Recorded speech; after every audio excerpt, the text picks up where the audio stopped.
2019. Znaš li da sam napisala molitvu za sebe i sve one jedinice koje plaćaju podstanarstvo u meni? Znaš li da sam ti oprostila sebe jer kiše i onako sve isperu?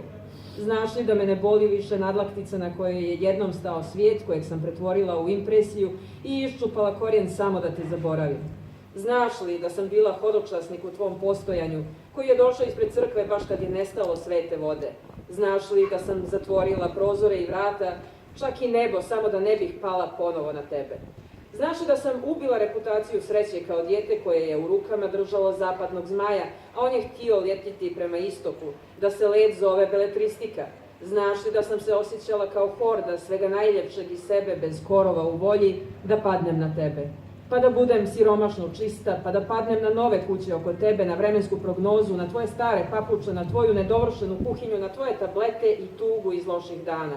Znaš li da mi je smrt mogla imati svrhu i da mi je život mogao biti velik na onom mjestu gdje je jednom stao svijet dok je pričao o ljubavi?